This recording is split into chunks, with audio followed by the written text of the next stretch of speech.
Hey, good morning. Thanks for joining me out again. I'm out here at the Lake Chicomo again. I love Lake Chicomo. If you've ever been out here, let me know. It's so beautiful. Said in an earlier video when I was a teenager, a lot of times when I just have a hard time or whatever, I'd get in my car and come drive out here, take walks and just drive around the windy roads, Sailboat Cove and stuff. It just made me kind of think about the future and stuff. But I'm out here working out. I did say I've been on vacation for 8 days. My wife and I, we took our first vacation we've ever had together. We've traveled a lot, but we've never actually gone on vacation. All of our travels have been for family-related stuff or work. On our honeymoon, we went to Branson, Missouri, which is just like a 2.5 hour drive from where we live. So, I mean, it's probably the last vacation we actually took, and I don't even know if I'd call that a vacation. It was wonderful, though. But during that time, I worked out a lot. Worked out every day, maybe twice a day on a lot of days, and I'm feeling a lot stronger than I was. I had some knee issues. I mean, my knee is rocking. I was pushing up over 200 pounds on the weights with my knees, and a lot of it really goes towards, just these things I'm doing. Again, I'm working out every day. I'm getting out. I've changed my diet drastically. I just started jujitsu and more of a practical street fighting, like fighting with knives and guns and stuff. And, those were really my biggest concerns because, I'm old. My knees hurt, my neck hurts, my back hurts. But it's all going really well. And I'm also drinking that ES Power drink because this is a friend of mine made it. He lost 110 pounds in 7 months. It's got the hottest peppers in the world, the Trinidad scorpion peppers. And I'm just telling you, it makes a difference when you do that to yourself once a week. Drink that drink, man. My body changes, and I can feel it changing. As well as then we're going through the spiritual aspect of all these things. Going through the book of Joshua to prepare ourselves for a time of trouble, because that's what this is. I'm 51. I don't want to be weak when I'm 80. I want to be strong. If there's a time of trouble during my lifetime, I don't want to be a victim of it. I'm going to be on God's army, fighting strong. Whether it's now, a year from now, 20 years from now, 50 years from now, I want to be strong in that moment. So I'm making life changes. But I don't believe any of that matters if you don't have God on your side. So we're going through the book of Joshua. So with that being said, I'm going to pick it up right where we left off. Verse 7. Only be strong and very courageous, that you may observe to do according to all the law which Moses my servant commanded you. Do not turn from it to the right hand or to the left, that you may prosper wherever you go. This book of the law shall not depart from your mouth, but you shall meditate on it day and night, that you may observe to do according to all that is written in it. For then you will make your way prosperous, and then you will have good success. Last time we talked about when God said, be strong and have good courage, because this is a prophetic promise. This is the land which I promised your forefathers. So the first thing that they did to be the greatest spiritual warriors and the greatest warriors that have ever walked the planet with nothing but success, as long as they followed God, you have to look at what it is they did. And the very first thing they did is they looked at prophecy and said, well, this land was promised to us. Now, by the way, there's a lot of promises for us in the future as well. So we have to look to those things and rely on them. Be strong and courageous, because here's promises. And we did that video last time. This time, it's be strong and very courageous and obey the law. Whoa. I don't know about you.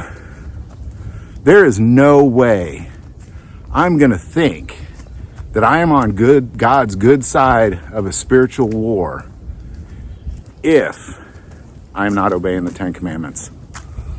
You're a fool to think that.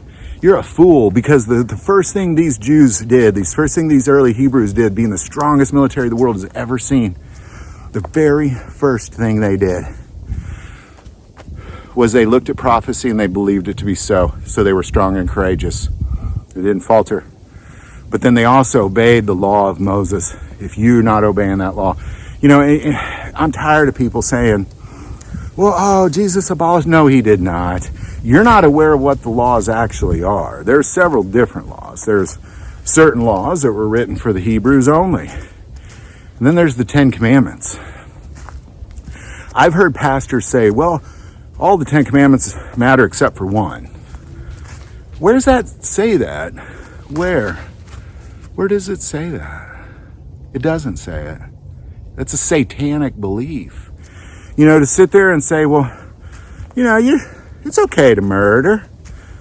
It's okay to commit adultery.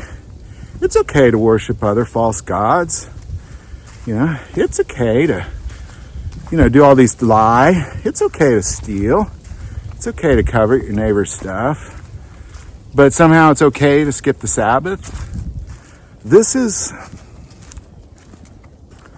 the place where people fall short. This is satanic.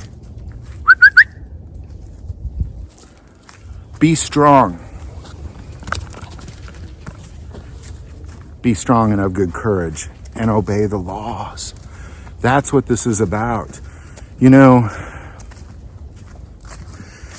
want to be in God's army and you want to be on his good side of that, because in tribulation, he will sustain the two armies, the 144,000 Jews, and the multitudes of tribes, tongues, and nations of Gentiles who are fighting as the remnant against the Antichrist in the world army. He will sustain us for 3.5 years, fighting in a war that the rest of the world says, who can fight against this beast? Nobody can.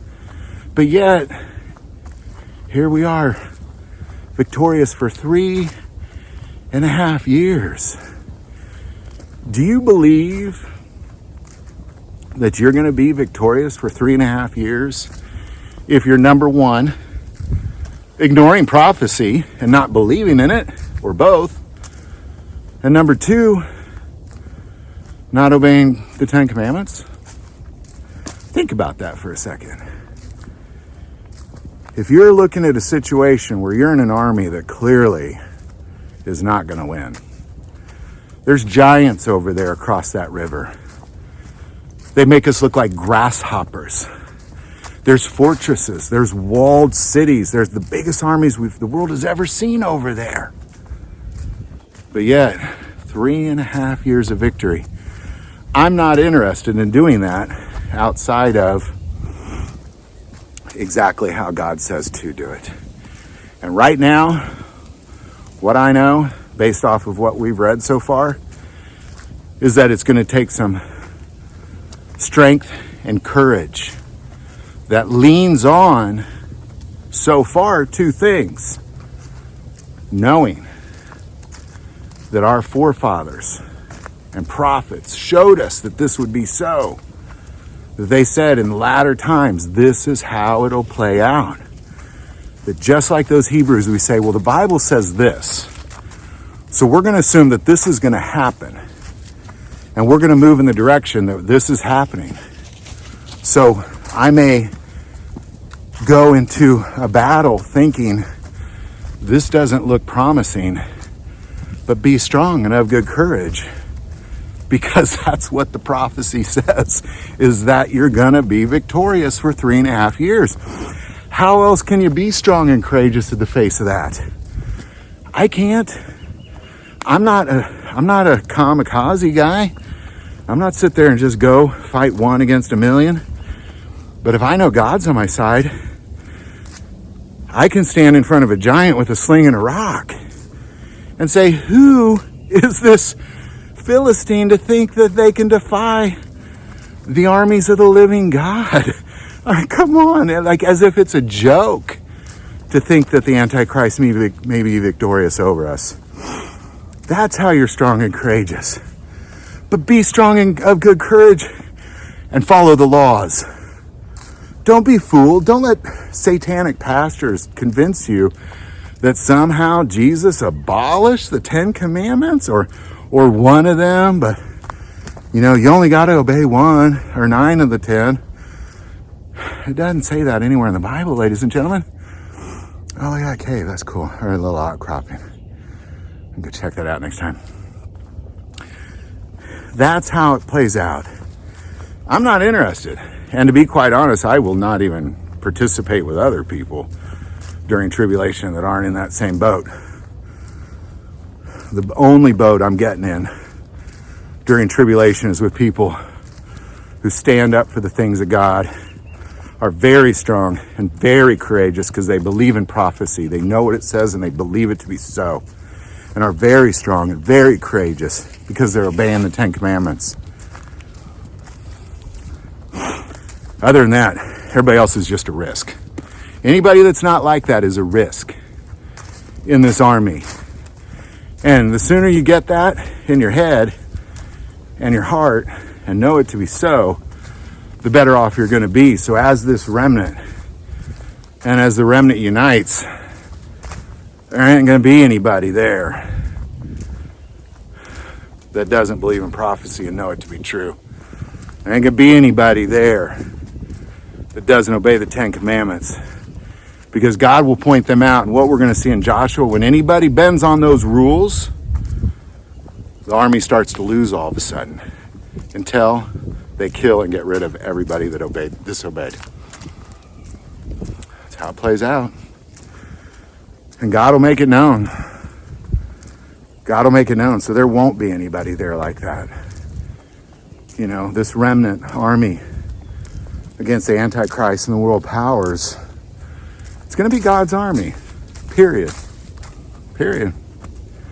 Just like David and his army, just like Joshua and his army.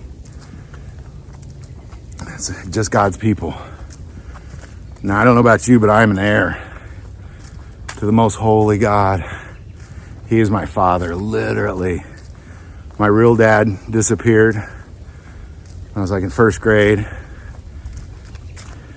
My stepdad was a total, I'll keep it clean. But God was always there to take care of me and be there for me. So he's my guy. He's my God. He's my father. He's my man. He's my warrior. God is a warrior. And he loves a warrior. And that's what he wants of you. But not just some guy that just goes around fighting people. He has no interest in that. God despises violence. As a matter of fact, God hates violence. But he loves those who stand up to the face of evil for the things of God. Those who stand up in war for the things of God. He doesn't just like people that are violent. He hates people that are violent. He likes people that war on his behalf. Because most of the world, let me repeat that. All of the world is warring because of Satan. If Satan was gone, there would be no violence. I repeat, if Satan and all the other fallen angels were gone, there would be no violence. It would just disappear off the face of the earth. So all wars are satanic. All of them. First one, current one, all of them. So you want to be on God's side, because everybody else is on Satan's side. So God loves you because of that. While everybody is fighting on behalf of Satan, you're fighting on behalf of him. He loves that stuff. And it's very important that we begin to look at it like that. Like, we're not just fighting for this country or that country or this people group or that people group. We're fighting against satanic principalities of violent evil on this earth that will consume the earth like a monstrous beast that the world has never seen. And there'll be a few that will be whooping on that system for 3.5 years. And there is no way you'll be successful at all without God.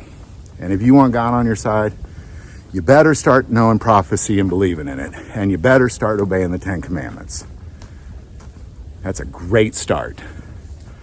So that being said, hey, keep joining me. When I'm getting done with this, I'm actually going to go to the gym and lift some weights.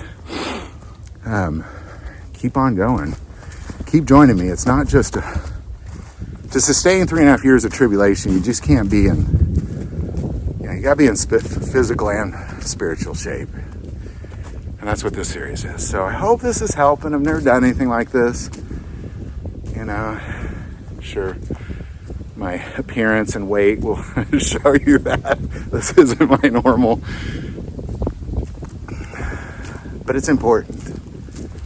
At the very least, I want to live and see my grandchildren and be strong and be able to protect them all the way. So keep on following me. And we'll just keep on going. I do think it'll take about somewhere between 2 and 4 years to go completely through this book. But imagine the condition of the remnant when all this is over. It's going to be a beautiful thing.